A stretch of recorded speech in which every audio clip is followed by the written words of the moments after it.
पिछली बार जो है हम लोग जब पिछली क्लास में डिस्कस कर रहे थे तो हम लोगों ने इस कंडीशन को डिस्कस किया था, डेडलॉक कंडीशन को, जिसमें दो या दो से ज्यादा प्रोसेस किसी सेम रिसोर्स पे वर्क कर रहे होते हैं और दोनों ही प्रोसेस उस रिसोर्स को अपडेट करने का भी प्रयास कर रहे हैं। तो कोई भी प्रोसेस, प्रोसेस ए या प्रोसेस बी कह लें, उन रिसोर्सेस को पूरी तरह यूज नहीं कर पा रहा था, क्योंकि एक रिसोर्स तो उसके पास है पर उसको अपना कंप्लीट वर्क करने के लिए दूसरा रिसोर्स भी चाहिए, जबकि जो दूसरा रिसोर्स चाहिए वो दूसरे प्रोसेस के पास है और वो उसको रिलीज नहीं कर रहा। तो जब तक वो रिसोर्स उसे मिलेगा नहीं, प्रोसेस ए का वर्क होगा नहीं, और प्रोसेस बी इसको रिलीज तब तक नहीं करेगा जब तक उसको जो रिक्वायरमेंट है वो ना मिले। तो ये जो कंडीशन है इसको बोला गया डेडलॉक कंडीशन। और जब भी कोई डेडलॉक कंडीशन किसी ऑपरेटिंग सिस्टम में एग्जिस्ट हो जाएगी तो वो पूरे वर्क को वहीं पे स्टैंड स्टिल कर देगी, रोक देगी, कोई भी प्रोग्रेस नहीं हो पाएगा। तो none of the process are able to make any progress in their execution, means no execution take place, no work, further work is being carried out. तो इसको कहा डेडलॉक।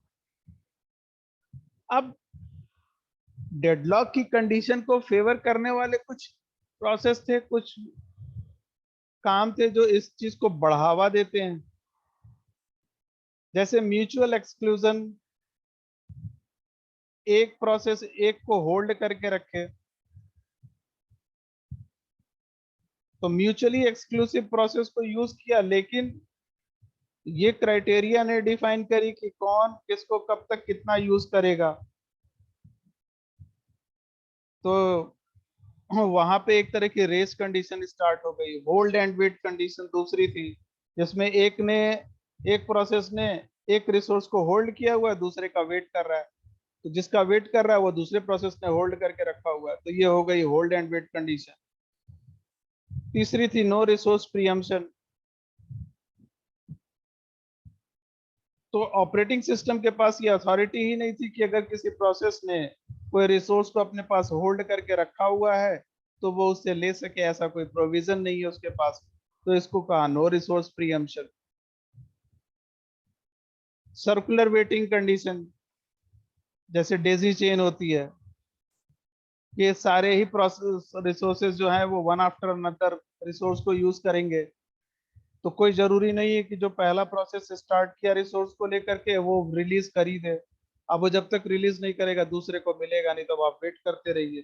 तो ये सारी कंडीशन ऐसी थी जो डेडलॉक कंडीशन को फेवर करती थी किसी भी ऑपरेटिंग सिस्टम में, जो कि डिजायरेबल नहीं है किसी भी एम्बेडेड सिस्टम के लिए। ये डिजायरेबल सिचुएशन नहीं है। तो डेडलॉक को हैंडल कैसे किया जाए उसके बारे में कुछ बात हुई थी। The operating system may adopt any of the following techniques to detect and prevent deadlock condition. कि वो डेडलॉक को इग्नोर करे। ऑलवेज अज्यूम दैट सिस्टम की जो डिजाइनिंग हुई है वो डेडलॉक फ्री है, और ये डेडलॉक फ्री कंडीशन के लिए ऑपरेटिंग सिस्टम डिजाइन हुआ है। तो इसमें डेडलॉक जैसी कोई चीज आने के चांसेस नहीं है। तो यानी जब ऑपरेटिंग सिस्टम बनाया गया उस पर्टिकुलर एम्बेडेड सिस्टम के लिए, तो उसमें इस तरह के प्रोविजन पहले से ही देखे गए कि ये जो प्रीवियस कंडीशन थी डेडलॉक वाली वो कोई भी एग्जिस्ट ना करती हो। तो डेफिनेटली वो कॉस्टली होगी। इस तरह का एक ऑपरेटिंग सिस्टम यूनिक्स है। पर लाइफ के लिए अगर बात करें तो डेडलॉक जैसी कंडीशन फ्री हो जाए ऐसा पॉसिबल नहीं होता जहां पे लाइफ थ्रेटनिंग कंडीशन एग्जिस्ट करती हो, क्योंकि वहां पे फिर आदमी वेट नहीं करता कि दूसरा जो है वो खाली करके देगा तभी हम यूज करेंगे। डिटेक्ट एंड रिकवर, अगर हो जा रही है किसी ऑपरेटिंग सिस्टम में डेडलॉक कंडीशन, तो वो इसको डिटेक्ट करे, और ना सिर्फ डिटेक्ट करे उस कंडीशन को रिजॉल्व भी करे, यानी रिकवर फ्रॉम दैट पोजीशन। कि ऑपरेटिंग सिस्टम खुद में इतना एबल हो कि उस कंडीशन को डिटेक्ट कर ले, और डिटेक्ट करने के बाद तो रिकवरी करने के भी प्रोविजन उसके अंदर हो। फिर इसके लिए एक और प्रोविजन इन्होंने किया कि इसका तरीका ये हो सकता है कि आप एक रिसोर्स ग्राफ बनाए इन द मेमोरी की कौन सा रिसोर्स कितनी देर किस प्रोसेस में यूज हुआ, यानी कौन सा प्रोसेस किसी रिसोर्स को कितनी देर तक इस्तेमाल करता है, और उसके हिसाब से एक मेमोरी ग्राफ बनाया जाए कि पर्टिकुलर 10 प्रोसेस होने हैं और 10 प्रोसेस में प्रोसेस नंबर 1 कम समय लेता है, प्रोसेस 2 ज्यादा समय लेता है, फिर उसके अकॉर्डिंग जो है आप एल्गोरिथम बनाइए कि किसको कितना दे सकते हैं टाइम, तो डेडलॉक की कंडीशन वहां एग्जिस्ट ना हो, प्रॉपर यूटिलाइजेशन हो सके। Avoid deadlocks, deadlocks is avoided by the careful resource allocation techniques by the operating system. So it is similar to the traffic light mechanism at junctions to avoid traffic jam. तो अगर traffic ज्यादा हो रहा है चौराहे पे, तो आपने देखा होगा कि पर्टिकुलरली कुछ जगह पे वो टाइम शेड्यूलिंग जो है वो चेंज कर देते हैं, एक डायरेक्शन की ट्रैफिक फ्लो को ज्यादा देर तक ओपन कर देते हैं और जिधर से ट्रैफिक कम आ रहा है उसको कम टाइम देते हैं मूवमेंट के लिए। तो इस तरह से वहां पे जो जाम की कंडीशन है वो अवॉइड होती है। तो कुछ ऐसा जो है एक डायनेमिक मैकेनिज्म ऑपरेटिंग सिस्टम में हो जो ये देख सके कि पर्टिकुलर कोई प्रोसेस किसी रिसोर्स को लेकर के ज्यादा समय लगा रहा है तो उसको उतना ज्यादा समय दिया जाए, कोई प्रोसेस कम समय लगा रहा है तो उसको उस तरह से एलोकेट किया जाए। तो ये डायनेमिक प्रोविजन भी हो। Prevent deadlock, preventing the deadlock condition by negating one of the four conditions, जो ये चार कंडीशंस की पीछे हम लोगों ने जो देखी, mutual exclusion, no resource preemption, circular wait, ऐसी जो कंडीशन है उसको पहले से ही ऐसा करके रखा जाए कि एग्जिस्ट ही ना हो।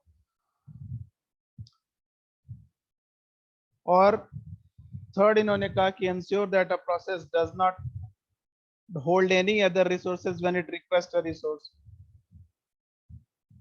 कोई भी process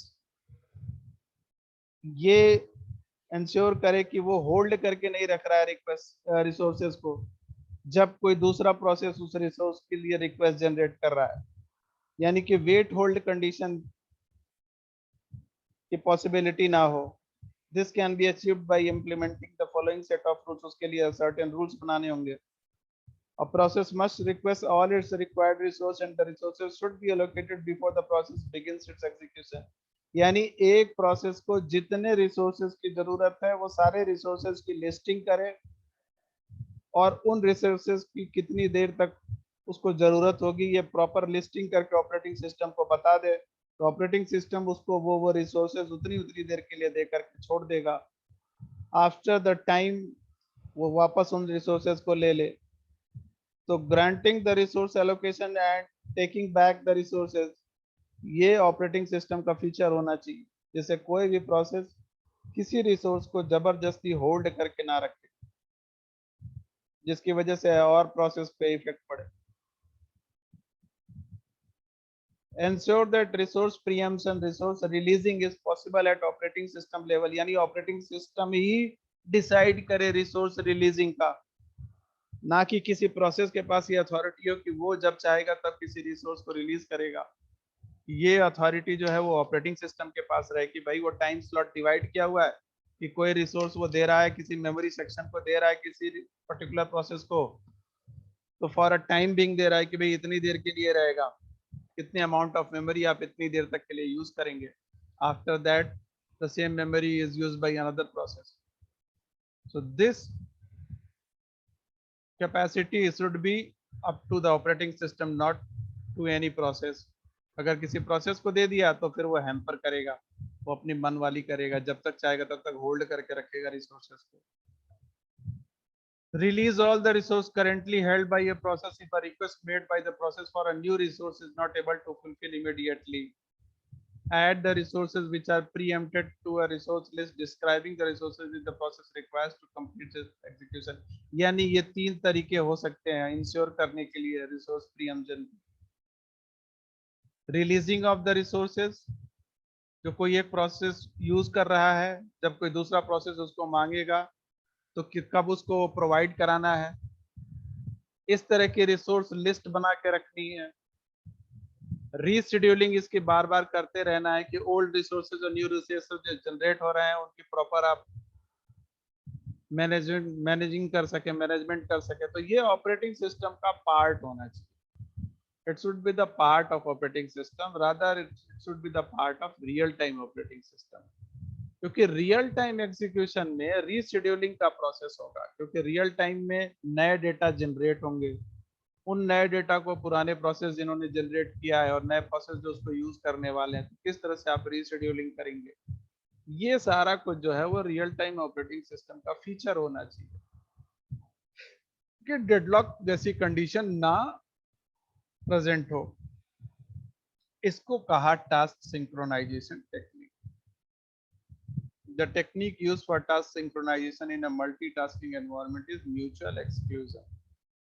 Mutual exclusion blocks a process.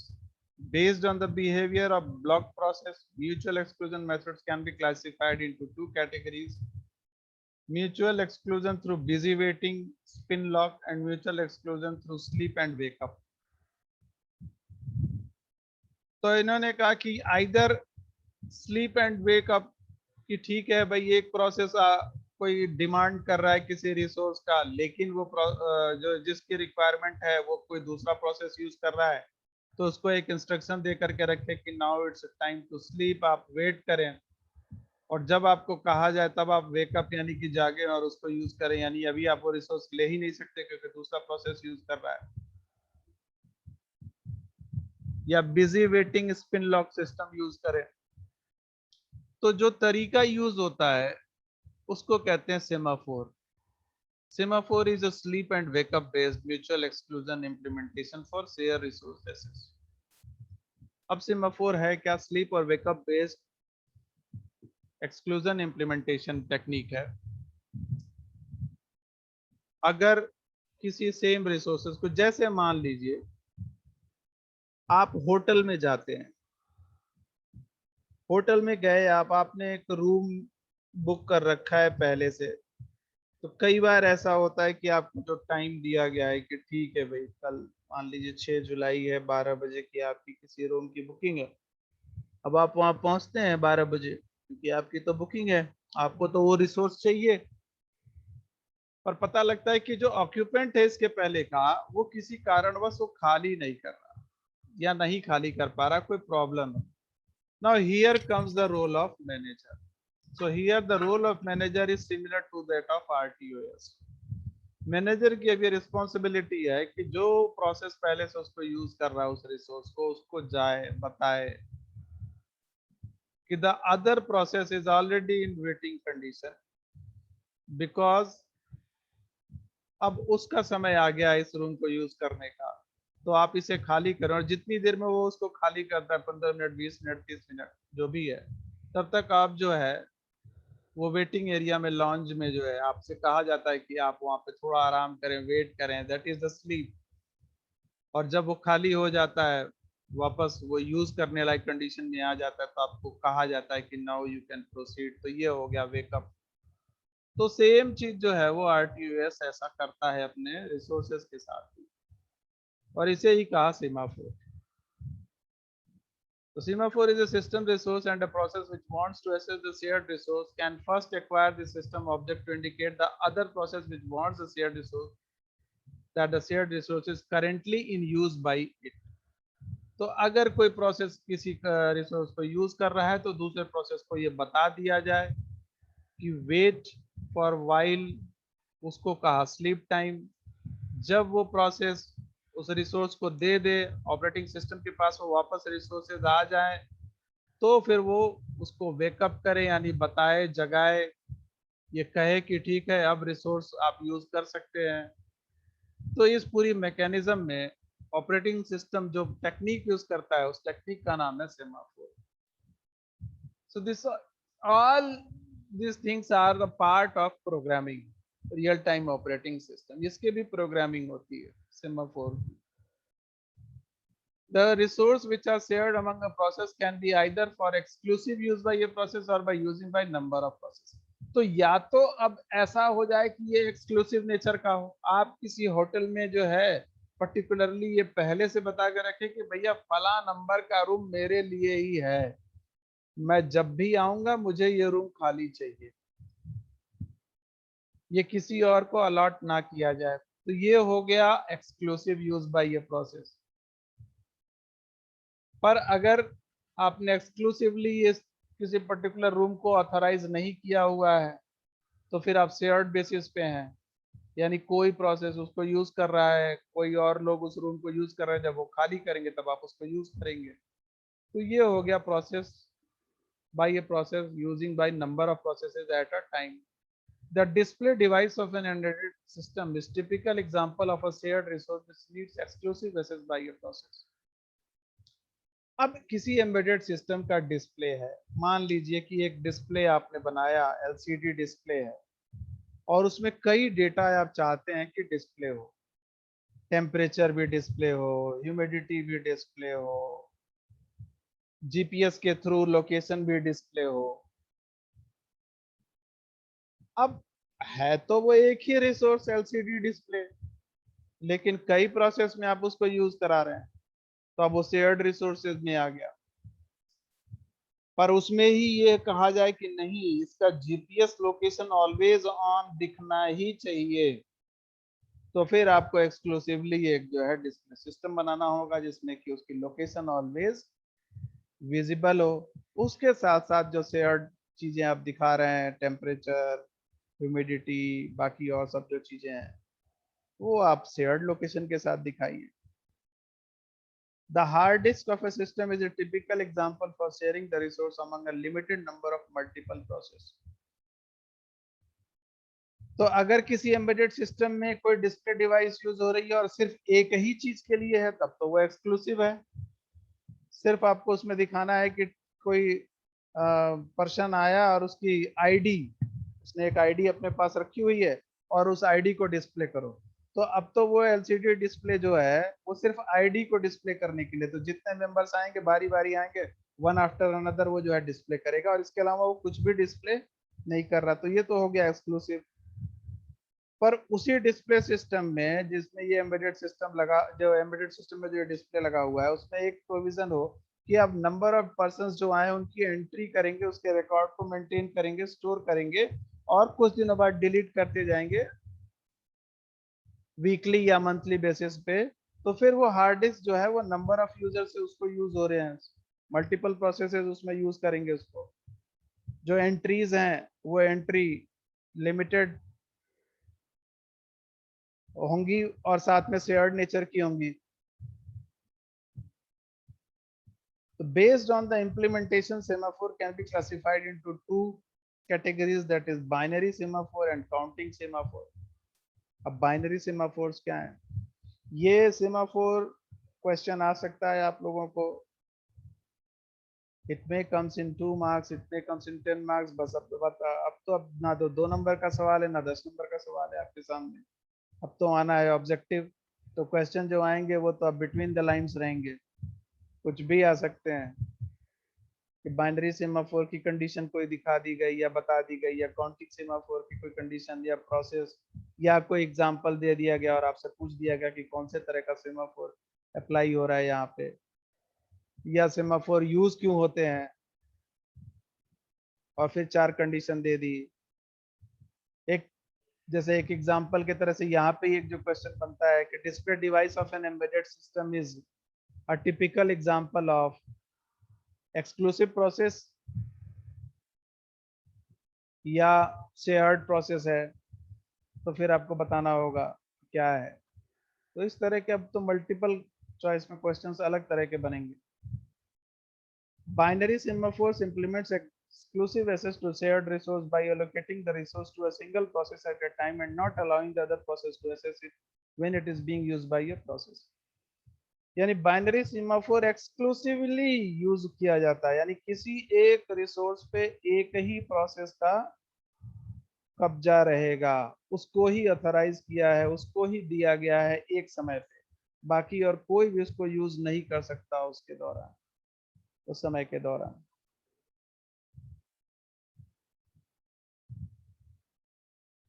जैसे ये एक एग्जांपल है, the state of a binary semaphore object is set to signaled when it is not owned by any process thread and set to non-signaled when it is owned by any process or thread.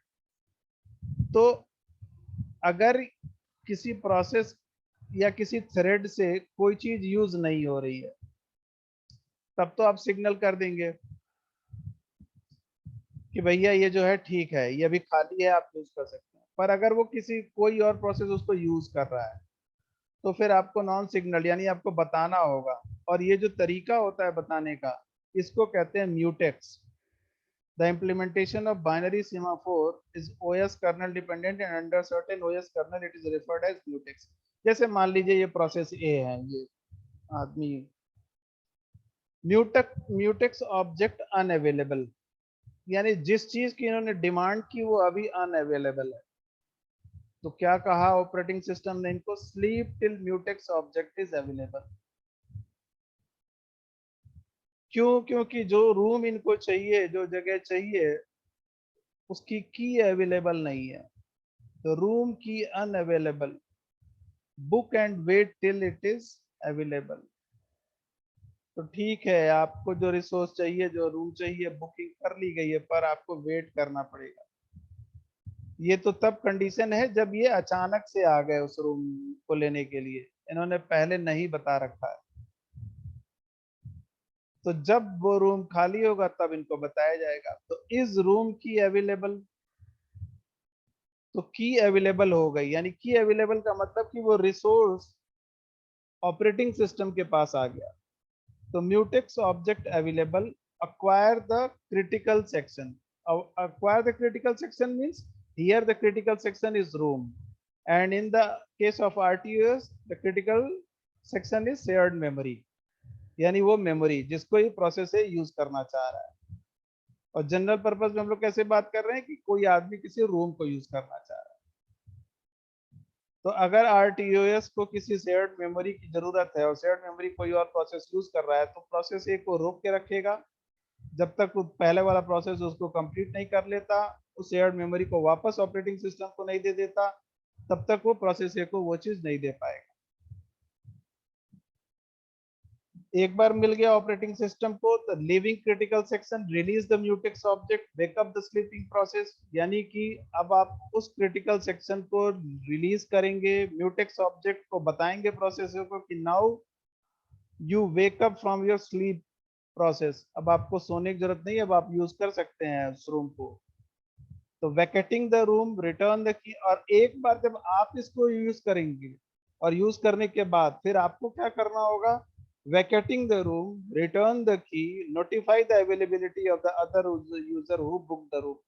और फिर operating system ये बताएगा कि now the shared memory location, जिस memory location की जरूरत थी वो अब खाली है और कोई प्रोसेस उसको यूज करना चाहे तो कर सकता है, फिलहाल वो यूज नहीं किया जा रहा है। ये पूरा कंडीशन, ये पूरा तरीका होता है बाइनरी सीमाफोर के वर्क करने का।